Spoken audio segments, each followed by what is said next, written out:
Angry Guy here, and today we're discussing why women don't want men to know their worth.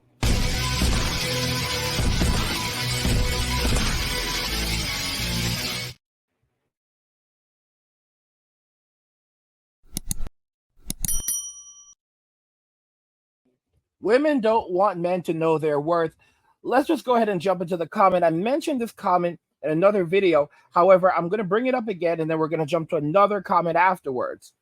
So this comment came from a African American woman, presumably, and it was discussing men walking away from Western society, going overseas, and starting new relationships, marrying, dating foreign women. And she said, "Great to hear.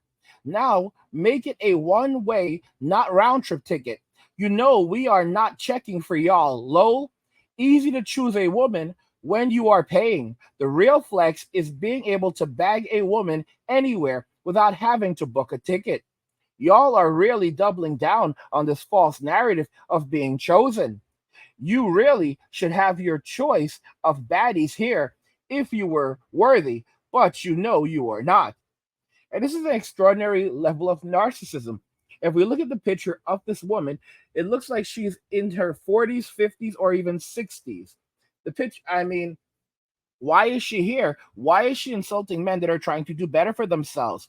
She's trying to illustrate, she's trying to say that men are leaving Western society because they cannot get a woman in Western society, and they should not have to go overseas to get a woman. They should be getting a woman in America, in the UK, in Canada, in Australia, in predominantly English speaking white countries if they want a woman. What business is it of hers if a man wants to go overseas and find women that they believe are fit, feminine, friendly, and have qualities and characteristics that they're looking for? Women who are raised to be wives and mothers. What these women are really trying to say is that you should only be dating women who are feminist. If you were such a high value man, you could have your pick of any feminist woman in Western society. Men in Western society today no longer want to date women who are feminist, predominantly. What the argument is actually saying here from this woman is that you, if you are truly a high value man, you would be attracting the women that you don't want. Because clearly, it can't be that you don't want these women, as there are many baddies among the feminists to choose from. So if you're a high value man, you would be more than happy to settle for a feminist woman. There's no way you would be walking away from Western society if you could have a feminist baddie. This is, guys, they will never admit that men are rejecting them, that men don't want what they are offering. It is an extreme level of narcissism. They will never admit that the men are getting a much better deal overseas. Some of these men are going to countries like Ireland, and the women in Ireland are more than happy to have them. Ireland is an English speaking, predominantly white Western country. And yet these men are succeeding in Ireland. They're going to Germany, succeeding in Germany. They're going to France, succeeding in France. Why is this? It's because in many Western countries today, like the United States, the women in these countries do not like men. Not only is there an extraordinary amount of resentment towards them, they are furious that these men even breathe or live. I've shown you videos where wives are complaining that they cannot stand when their husband sleeps. And it's not simply because they snore. They cannot stand seeing their husband sleep. And this woman literally said that her husband has no problem with her sleeping. However, she cannot stand watching him sleep. And another woman said the same thing and then complained that he actually snores a little bit, not very loudly, but a little bit when he sleeps. And she did not like that. These women don't even take into consideration that these men are out there working their butts off to provide for them, to take care of them, to enrich their lives. And the moment they come home and get a small amount of rest, they detest them for sleeping. These women don't like men. Now imagine being in a relationship with someone like this, and you're in a circumstance where you are maybe in the hospital and they have to determine whether you should remain on life support or they should take you off of life support. Let's say the doctors actually recommend waiting and seeing and determining if it's the right thing, because you can really still pull through, and they say that there's actually quite a bit of hope. However, the ultimate decision is left to your wife. And by the way, these men are so loyal that they're foolish enough to go and put life insurance policies on themselves for upwards of $1 million. When I was in business school, my professor, he was an old Texan. He talked about the dangers of marriage and divorce and why you have to always know what your partner is doing, because you can face personal liabilities if they do something that results in taking on massive personal debt. He also said, do not take life insurance policies out for yourself, because as a man, this is what he spoke. This was over 10 years ago. Over 10 years ago. I learned this maybe 15 years ago. He said, do not take life insurance. Was it 15? Something like that. 15, whatever. He said, do not take life insurance policies out on yourself, because if you do this, you are running the risk that your significant other may try to delete you. People become crazy when this happens. So this was for me around 17, 18 years ago. There we go. And it's insane when you think about this, but that's the reality that we live in as men. And you have to understand that this is what this woman is saying. She's saying that you should be able to choose from the feminists. You're only, as a man, allowed to choose the women in Western society, because why would you want to go overseas if you could have one of these women? They will never accept and admit that they are being rejected and replaced. They will never admit that the men don't want to have a relationship with them. They don't want to marry them. They don't want to have children with them. They don't want to start families with them. They don't see value in this.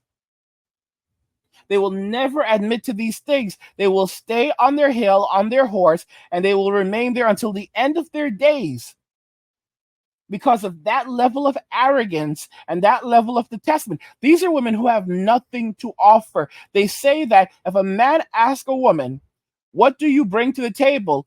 He's not a real man. A man does not ask a woman that. It's okay if a woman asks a man, what does he bring to the table? But it's never okay for a man to ask that same question, because it makes the man look like he's not very intelligent. Like, what? This is what a woman actually said. What they realize is that they have nothing to offer. Nothing that a man will actually want. He needs to figure it out for himself. Figure out what she brings to the table. Don't ask her these questions. Figure it out for yourself. Guys, it's absolute insanity. They bring nothing and they tell you that you should not expect anything from them. So she does not try to create value in the relationship. And yet she thinks that by her simply existing, that is her value. Let me make this clear. As a man, you are born with value. You are born with value because you are naturally inclined to be a provider and a protector. So just because of that, you have value. A woman can have all the money in the world, but it doesn't change the fact or the instance when she has a man in the house who cares about her, who is loyal to her, and will protect her in this cold, harsh world. Then add on the layer of him being a provider naturally and compound this. And as you can see, a man is automatically born with value. Women often focus and elevate themselves because of their marketplace value based on their looks. And unfortunately, it's become extreme in modern society. But think about this, men are also attractive because women want attractive men. What women have done is that they've now elevated themselves while pushing men down. So you'll have a guy who's literally a 9, and you'll ask a woman to rate him, and she'll say he's a 3. Then you'll ask a woman to rate a woman who may have many stones, so she may have extraordinary amounts of body weight. She may not be the traditional definition of what we would define as beauty. And this woman will say, a woman will say, oh, if she's gonna rate this woman, oh, she's a 10. She's a 10, really? And what are you? I'm a 10. We're all 10s. And this guy, who is a Calvin Klein model, he's a 3. In fact, he's a 1. Really? Okay, so if you have to choose between him and a guy who is 300 pounds and looks similar to the woman who you rated at 10, right? Although he's about 200 pounds lighter than her, what would you rate him? He's also a 1. Okay, but if you have to choose between him and the Calvin Klein model, who are you going to choose? The Calvin Klein model. So the Calvin Klein model is more attractive than the guy who is nearly morbidly obese. However, they're both 1s. That's correct. This is the mentality of women in Western society. They don't want men to know their worth. We are born with actual value as men. Physically, we have physical value. We have value as being attractive. It's only because we're in Western society where women have a series of choices and they've gone through so many different men and they have so many different guys in their inbox that they can no longer find most men attractive.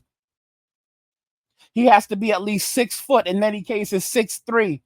He has to have an abs. He has to have at least 6 inches. Guys, why would a woman want these things? When you consider that the average length of the vajayjay is like 4 inches and sometimes smaller than that, and that's with stimulation, why would she want someone that has at least 6 inches? That's because her expectations have risen so much due to the sheer volume of men that she's been with. There are a lot of women that literally track the size of a man's member and keep it listed in their phones, along with other characteristics related to how they performed in the bedroom. How can someone like this successfully pair bond when she has so many expectations and she'll constantly be comparing the new guy to the previous guy? So she will always be branching off to a new guy. Because while women don't want to accept it, the way that high body counts affects men and women are different. Men don't fall in love. Men fall in love with their hearts. So if a man loves a woman, he genuinely loves a woman, and he can separate physical intimacy from emotional intimacy. A woman, on the other hand, cannot do this. They like to say they can, but they cannot. Every man that they are with, that they are physically intimate with, takes a part of them. And emotional intimacy is intertwined with physical intimacy, even if they say it's not. And as a result of that, that actually leads to them being unable to pair bond the more their body count increases. And they will never admit to this. And you can see this in marriages where when women have low body counts, those marriages tend to last longer or indefinitely versus relationships where the woman has a very high body count and that relationship does not last very long.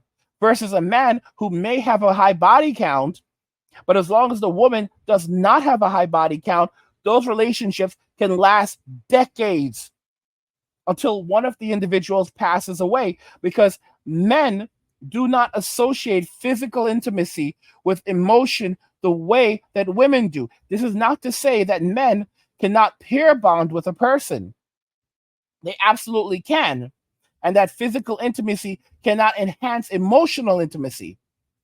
But men can separate the two. Women cannot. What do you guys think regarding all of this?